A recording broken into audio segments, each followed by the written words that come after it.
Hey guys! Welcome back to the Dave DY Show.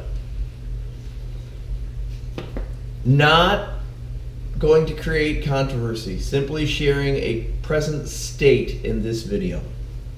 If you don't understand the government and the presidency, and you've been in a bubble, or you've chosen not to watch, or you don't care, or it's not your forte, you're disinterested, you're ignorant, you're afraid, whatever the case, any reason why you're not following some facet of politics as it pertains to you personally, your state, the nation as a whole, and you don't watch any news, nightly news or any of that, because it's just riddled with it, and you don't read any news or media, web environments, pages, whatever. The Clemson Tigers won the national championship in college football. They went to the White House to meet the president. The president, on the White House silver dining ware, all silver, he served 300 fast food items. Burgers mostly, and then all the accoutrements and all the additions. He had McDonald's, he had Burger King, he had Wendy's. When asked which he liked the most, what his favorite entree was, he said, "I like them all of them. They're all made in America. Love them all." That's our presidency, man. That's why this country is in the state it is in. There's a flavor of humor, surprise, amazement with that. There's a flavor of, ignorance and simplicity and stupidity, or whatever you want. There's a flavor of Americanism and excess and speed and immediate living and instant gratification and gratuity, right? And everything that comes with that. All of the after effects that we know come out of fast food. I mean, there's so much that can be stimulated by that event and that singular, moment of public exposure for exactly how this dude rolls. And we all know President, Trump and his McDonald's. But these dudes rolled in, and if you haven't seen it, they rolled into, one of the dining rooms. And Trump's in his overcoat, because he greeted them. He's in his, cashmere coat, whatever, his dark blue long coat, winter coat. I think he's got a scarf on, and he's talking. And there's just platters of fast food containers stacked on the silver platters. It's the strangest thing. So these dudes rolled up, and he goes, "Yeah, I'd like to." He goes, "It will be interesting to see how many of these 300 burgers will be left by the end of the night." It's brilliance, it's simplicity, it's duplicity, it's foppish. What a dope! But how in line with these college kids who fucking would eat fast food all the time and have the metabolism to burn it off, and don't have all the money to pay for real meals, and love. The fast food industry has scientifically produced those products for consumption, mass, which is why they're multi-billion-dollar organizations, all of them. Burger King, McDonald's, Wendy's. Just strange, right? The Wendy's flame grills. So I thought that was funny because it sort of epitomizes exactly what we are and where we are right now. And then to slide into where we are and what we are right now. We are now in the longest government shutdown in the history of the country. And there's been multiple. I remember it with Reagan. I remember it all the way through up to George Bush, George W. Not as much, because he was pretty much on top of Congress and the economy and, all the 9/11-y junk. But with Clinton, all these cats, right? And it's a tool.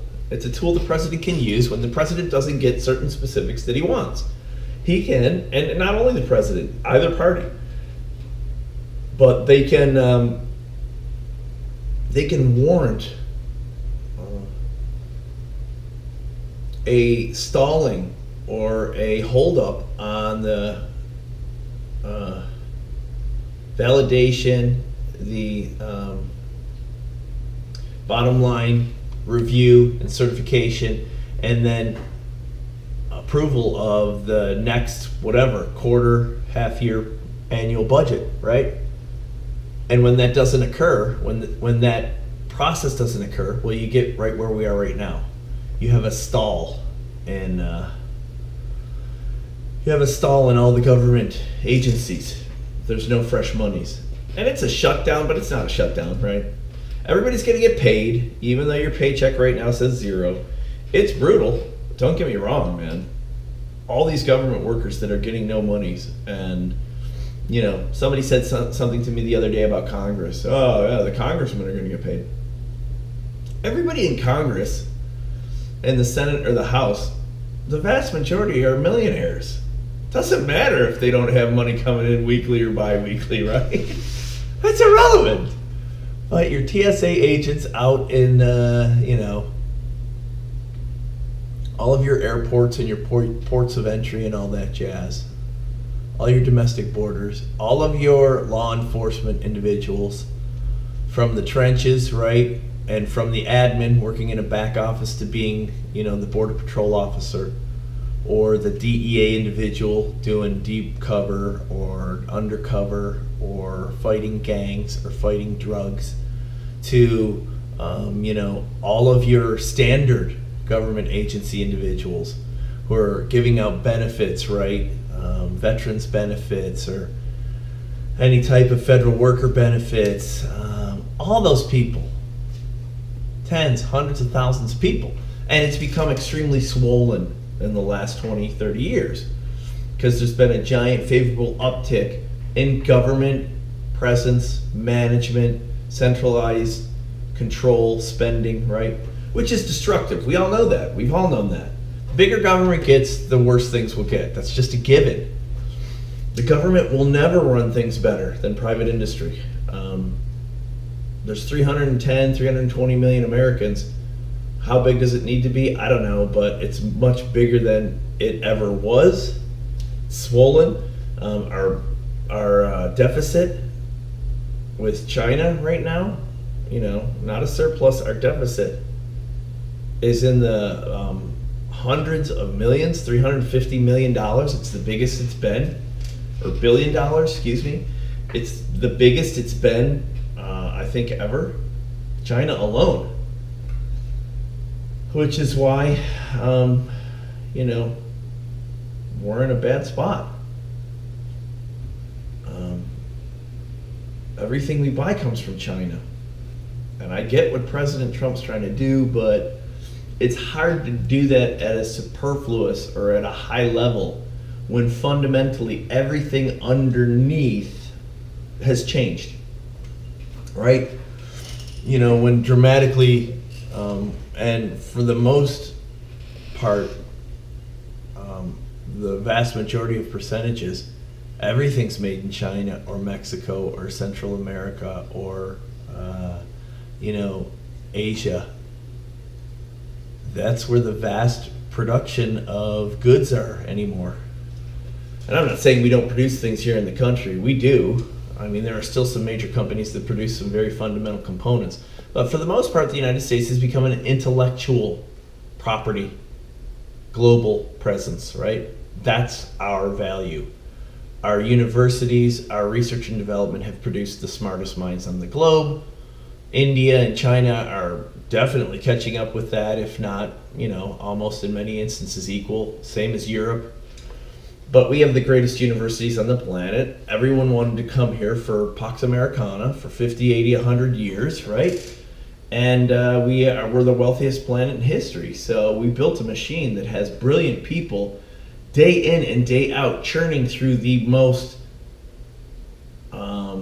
complex and interesting and boring, just mundane, whatever components of any facet of higher education, from industry and operations and packaging, the scientific aspects of it, the process and procedure and again, we remember how good Japan was, how they modernized and copied really well, and they've done that.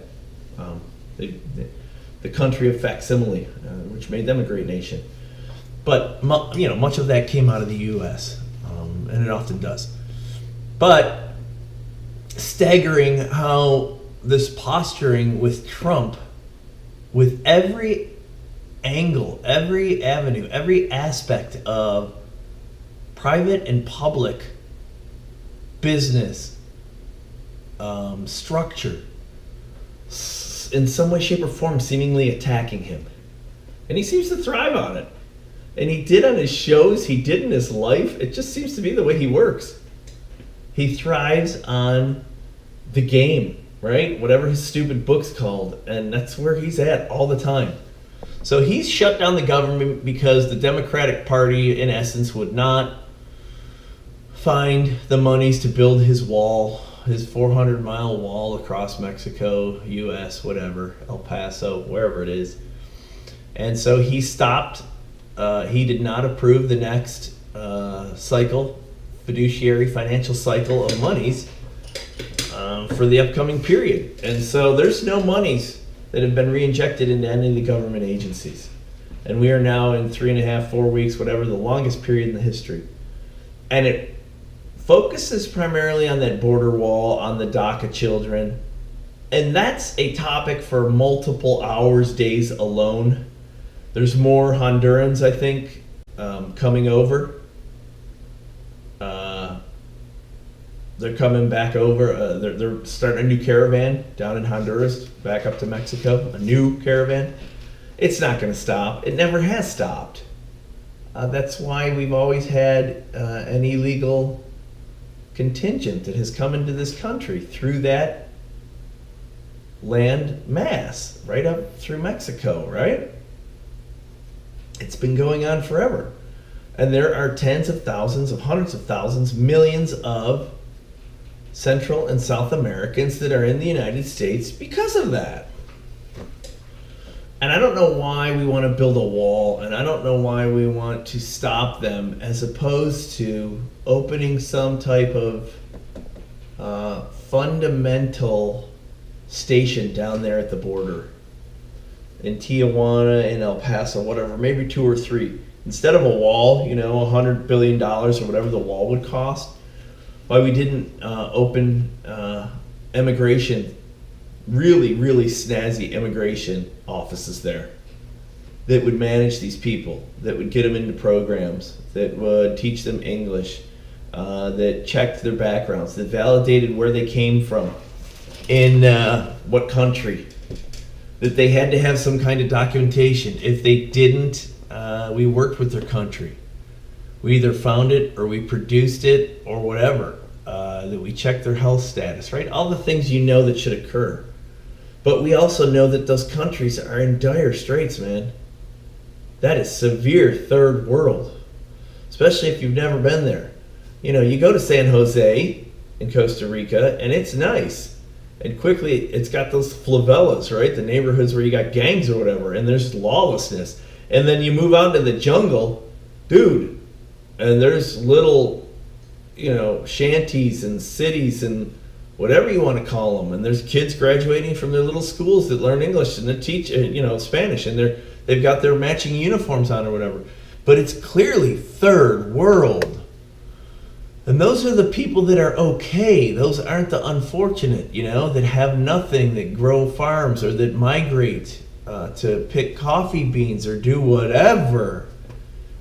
But those are the type of people that came from Europe, sorta. I think the Europeans were a bit more educated and a bit more knowledgeable. Many were. Simply because that was the state of the culture and the society there.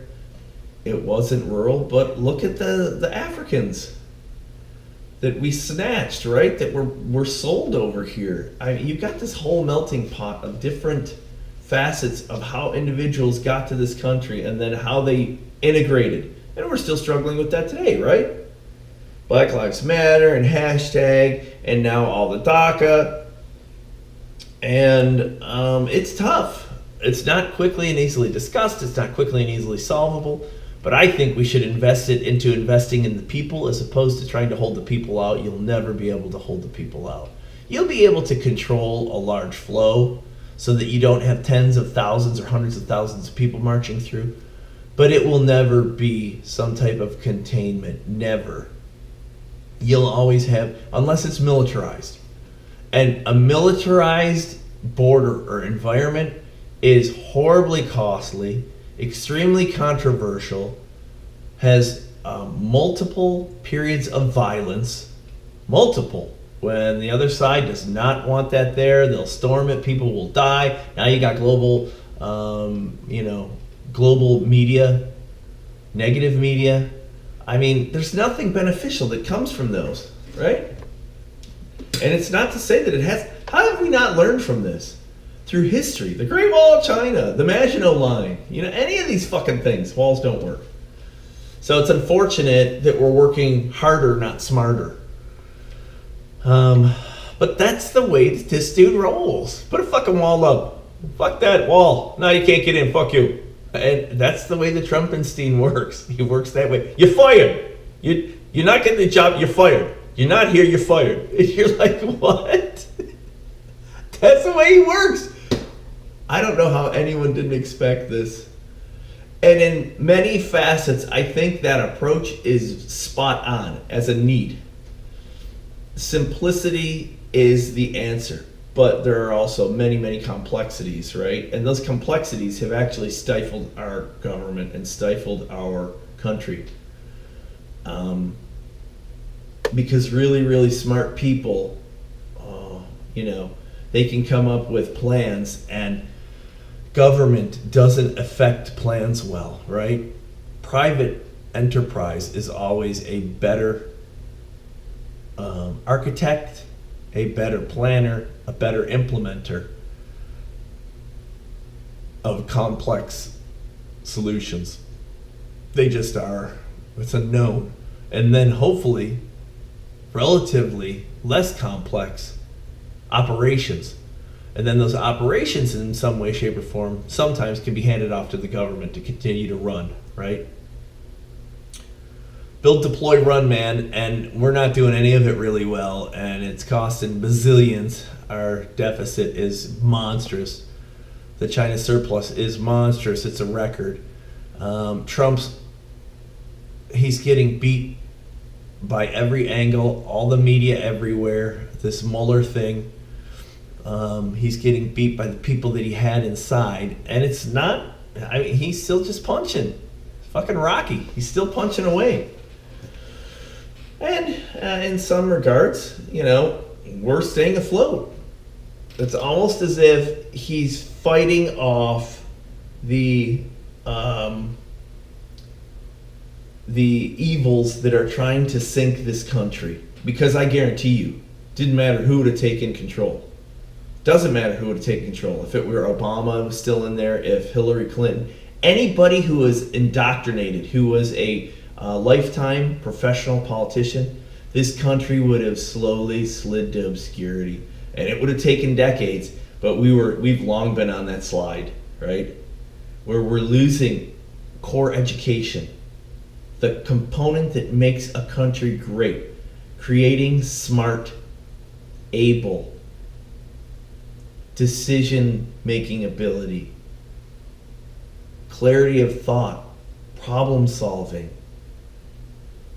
children that grow into adults with skills. And from any of that, blue collar, hardworking, right? Of which those jobs are dwindling. But that's disappearing.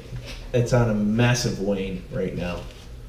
And when I say we're the greatest intellectual property country in the globe, a lot of that is from the older generations of our people. Some younger generations, there's still great collegiate environments in this country of the highest education. And they have the deepest pockets in history. So they will be extremely selective of bringing in the most brilliant minds from the globe, not just our country anymore.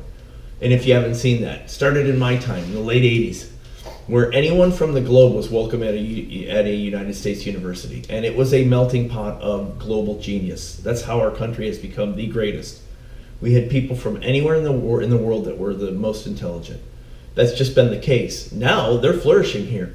But the separation between them and then general education is so dramatic in this country. And the mass of young children in the state of Florida here, 18 million, and I think we've got something like 8 million, 9 million children, or maybe not that many, maybe 7 million children, right? To the age of whatever, 17, 18. And man, are they undereducated. The education system here is horrendous. It's 20 or 30 years behind. It's perfunctory at best. They have had to lower the levels of basic general education to almost manageable ignorance. It's brutal. And I don't mean to be rude, and I'm not hitting on Florida. Here is your pass-fail valuation. If you show up to class and you do the work, you walk into that classroom, you listen to the teacher, you do the work the teacher says. Doesn't matter if it's right, wrong, and different. The teacher writes notes, wants you to take notes. The teacher hands out some type of worksheet. You do the worksheet. If it's incorrect, correct. If it's completed, doesn't matter how well. No grade of efficiency, of ability. You'll pass the course. You'll get a C or D. It's fucking unreal. That child, and this is general across all of Florida. So the vast majority of the affluent or the more educated down here, they send their children to private schools because the public schooling system is so over inundated with Caribbean, South American, Central American, minority, lower income individuals here, non-minority, lower income individuals in the state. It's just buried. Up in Orlando, down here in Palm Beach, down in Broward, down in Miami-Dade with all the Spanish speaking. Horrible, horrible education. We're in Palm Beach, which has one of the higher education environments in the state. It's brutal.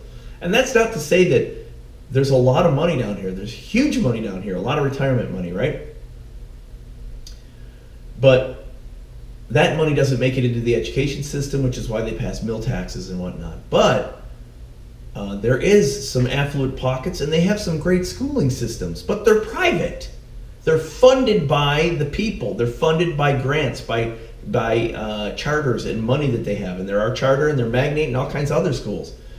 They're very few and far between. The general public schooling down here is brutal. Unbelievable. They struggle for facility. They struggle for functionality. They don't have books anymore. Everything's electronic. I mean, you'd be shocked. As opposed to Colorado, South Denver, where we came from, where in the Highlands Ranch area, in the suburbs in southern Denver, the schools were some of the best in the country. They were challenging. Highlands Ranch High School, Sky Ridge, they had great programs. They were challenging. They had great teachers. It all starts with teachers and funding, right? That's what makes a school great. The individuals that are sharing the information and that have spent their profession becoming proficient and excelling at teaching, and then the ability to procure material so that you can teach properly. Books, technology tools, classrooms, your facilities, all that. And that all came together in southern Denver, and they were exceptional. So that was a mistake in moving down here, and I regret that. But just another facet of what's going on, and we're not investing our money into that around the country for the most part. And the masses are becoming more and more ignorant, and that's known. And that's not to say we don't have smart children coming out of smart schools from smart families that are busting their balls and making major sacrifice so that their children are better off than them, from an educational standpoint to a cultural standpoint to a socioeconomic, a financial standpoint, to a class standpoint, hopefully when they grow up. They've risen slightly higher. Definitely diminishing. And we're not investing our money in that, and we haven't for a long time. These for-profit institutions are a joke. They make money, they lie to people, and it's mostly minorities and non-English speaking people. We're going to get you a nurse's job. We're going to do this. So that's a fundamental issue, right? This healthcare thing's horseshit. Healthcare worked great in this fucking country. I don't know why we fucked with it. Were there problems? There were problems. There's going to be problems anywhere when you're talking about hundreds of millions of people and a system where you have to have care for real health needs, not just checkups or whatever. And we've totally broken that. And I think the place where we didn't focus, where we should have, was legislation and management around your physicians. And more importantly, your fucking pharmaceuticals, your drug companies, right? Or any of that, any of your healthcare companies that provide some type of tool or some type of service. We should have managed those better. Because this fucking drug crisis, and it is, the opioids, all of it, it's a crisis. It's permeated the fabric of our society. We've pumped pills, we've pumped numbing agents and shit. I want a new drug. One that don't make me, one that don't keep me up all night, one that don't make me, won't help me sleep, one that won't make me worry, blah, blah, blah. Drug. It's everywhere, right? And we didn't manage this, and we fucked the dog. I think a decade ago it was 65 million were hooked on opioids. I think it's much higher now. And then you try to regulate it with all this new crap, and it turns into bullshit. They go back to heroin. They go back to the cheaper drugs. And now marijuana is legal. And I don't know. I think the marijuana strains that they're producing nowadays with the high concentration of THC, when consumed over a lengthy period of time at the quantities that are being consumed, $500, $800, $1,000 budget of marijuana monthly, turn your fucking brain into mush. And when somebody says that's not the case, I've met people. Are they disabled? No. Are they retarded? No. Has it hurt the actual ability of their brain to function the way that it used to function before they were on the drug? Yeah. They are more irrational. They are more violent. They are more anxious. They have tendencies for quick reaction. I mean, I've seen them. I've met them. So clearly, heavy-duty marijuana use has long-term effects, and it has devastating effects on the human brain. We need to figure that out better, so that those huge THC levels where it just shuts your brain down. But we will. But another aspect which we're not managing well. Immigration built this country, man. I don't know why it's become a giant issue. It's so stupid. I think because Trump works on what Trump says, it was a major platform for his election, and he's getting it done. And that's the way he's run all of his businesses. He said it, he's doing it. How fucking novel. What politician in recent history got into office on statements they then enacted? None. Obama, maybe. And Obama had an approach of socialism. He was giving it away, as I've said this in the past. Big-hearted man, super intelligent dude, badass, Hollywood cool guy, not the right guy to run a country, especially one that's in the turmoil, in global turmoil and in internal turmoil. And I don't know if he did a horrible job. He didn't do a great job. We gave it all away. We did not do the things that make a country and a business healthy. What we did was try to spread the wealth and the welfare and the happiness that existed already. That's not perpetuating greatness. That's seeing greatness and then continuing to try to spread it and give greatness to other people that you feel are less fortunate. You can't build a country that way. That country becomes slovenly and lazy and ultimately, drifts into obscurity, nothing. That's what happened with the Romans, dude. How do we not, these are not new lessons, right? Happened with all the great countries. The French in Europe, right? The Romans, the Greeks. Pick them. Pick the greatest countries through history. Nothing we are experiencing is new or unique. The situations might be different based on our technology, our current time, our global media.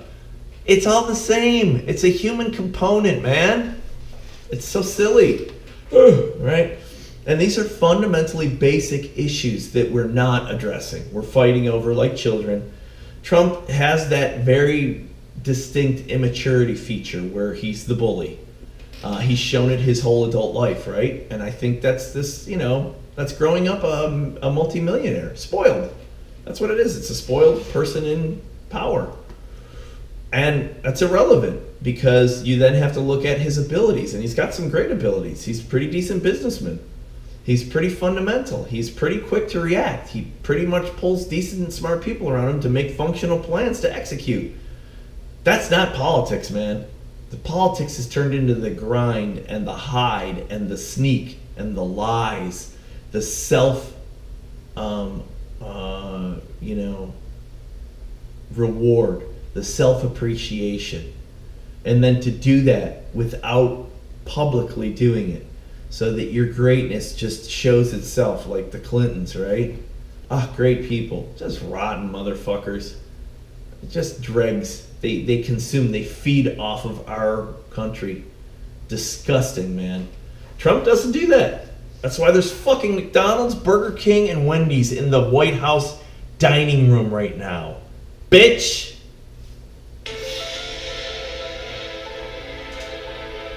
That's reality, man. That's where we're at. And these things are big topics that potentially they're not going to get fixed quickly or whatnot. I don't know about this government shutdown. I don't know about these investigations with Trump. I don't know about Pelosi now, being the speaker. Ocasio-Cortez she's going to, the movie, the fucking independent movie Sundance, because they're going to feature her. She's a Twitter queen now. They pulled some old dancing video of her at Boston College out, and then tried to make fun of it. The media has become so perverse and skewed.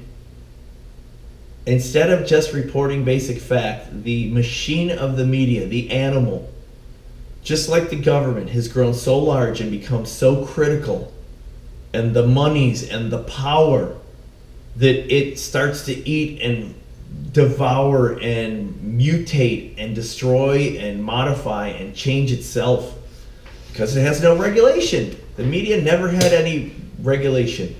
And when you have a faction that has no regulation and they just continue to exponentially evolve and grow, what do you expect's going to happen? It's a human condition. The baseness and the thievery and the criminality and the greed, the 7 deadly sins always will manifest themselves. Because ultimately the masses, the larger the machine gets, you have more individuals that do not follow ethical or moral structures, and that's just human. It's human, man.